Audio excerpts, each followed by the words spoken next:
Hello, everyone. Well, hormones balancing. We women go through a lot of hormonal issues, and that's what we wanted to talk with Stacey. Stacey is not only a naturopath and nutritionist, but she also went through her journey of hormonal imbalance and weight gain, and then successfully has been, getting the hormones back in balance. So, welcome so much, Stacey, and joining us from Australia.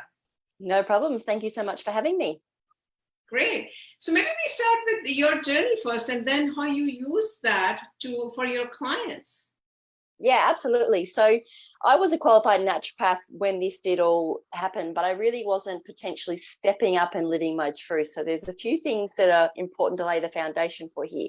So my hormonal imbalance was very much about my body speaking to me, trying to bring me back into alignment. And so a hormonal imbalance is exactly that. Our hormones are chemical messengers. So it's not that we need to be focused on trying to fix the hormones. We need to be focused on trying to listen to the hormones. And I, at that age of 27, was not listening to my body or my hormones. So my hormone problem really did escalate. So I developed early onset menopause at age 27. I had polycystic ovarian syndrome. I had an underactive thyroid, all that typical metabolic things that come along with that, from the weight gain, the cystic acne, the chronic fatigue, depression, anxiety. So it really did spiral out of control. But I think the thing to point out is that my body was giving me little clues along the way for probably a good 12 months.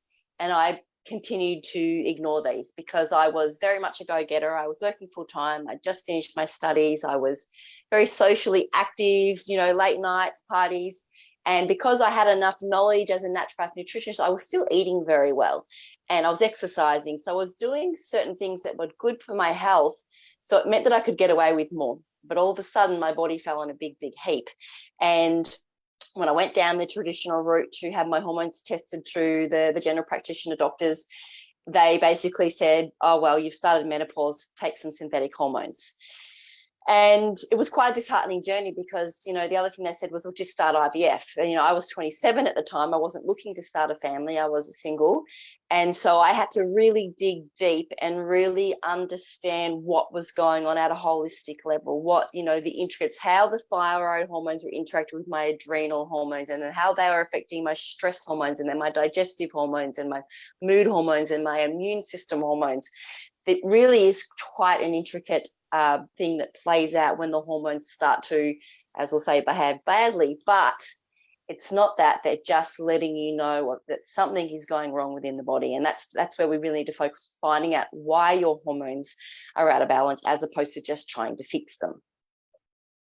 Wow, that is an amazing story. So now that you are fixing other women's hormone issues, what you went through. So maybe you could talk to us a little bit about the protocol that you're using.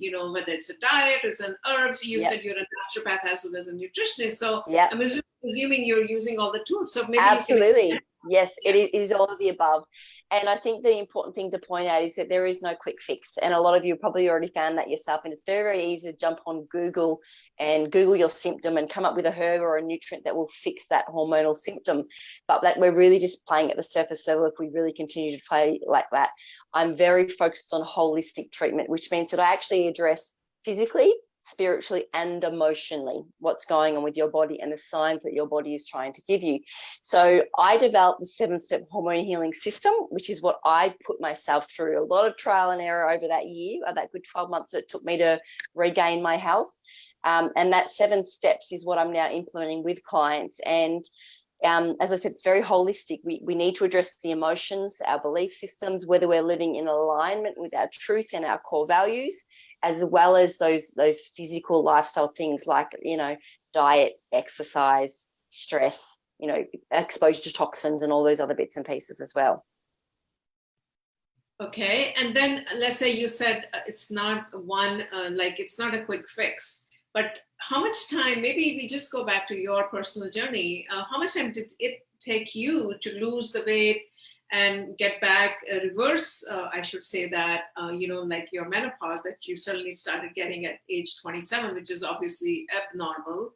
So talk to us little bit the time factor. So I would say it was about 12 months that it took. Now, obviously, I was starting to get improvements of various symptoms sooner than 12 months, but it was a solid 12 months before my periods were normal again. And I was told that I would never conceive naturally, but I did go on to have my own child at age 31 with no medical intervention at all. So it took time, and the time was undoing, I guess, what we call the hurdles that were in place in my body, the underlying disease processes that cause the hormones to go out of whack in the first place. And these are the 7 steps that I'll take you through, the 7 key things that usually lead to women developing quite chronic hormonal conditions. So this is, your reproductive disorders from infertility to PCOS to endometriosis, right through to things like Hashimoto's, thyroiditis, adrenal fatigue, all these more chronic things. So things that, they have such a widespread presentation, from skin problems to low mood, to low energy,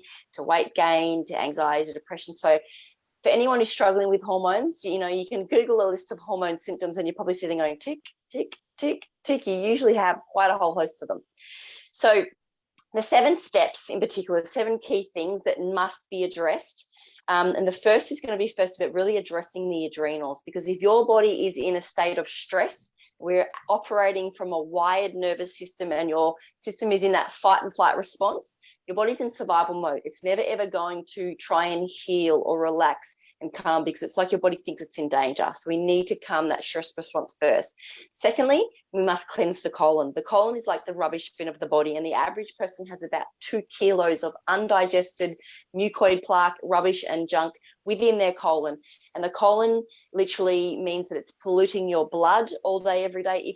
If it's congested and dirty, it wraps itself around the uterus and our ovaries, so it's polluting toxins into those primary estrogen producing organs. And it leads to, skin outbreaks and mood disorders and all sorts of stuff. The third step is really about addressing underlying infections. Now, these are infections that you don't even know that you've got in your body. So you're not actively sick with acute symptoms, but you have, these chronic overgrowth of bad bacteria in the gut. Maybe there's viruses that you've been exposed to in the past, even many, many years earlier, but these viruses are still inside your body, playing havoc, confusing the immune system and putting stress on the body.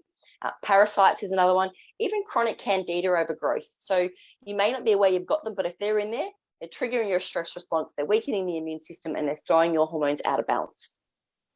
The next step is about liver congestion, liver toxicity. Now, again, you may go to your GP and have a liver function test done, and your enzymes may be fine and within range, but it doesn't mean your liver is functioning optimally or doing a great job. The liver plays a primary role in metabolizing and recycling your hormones.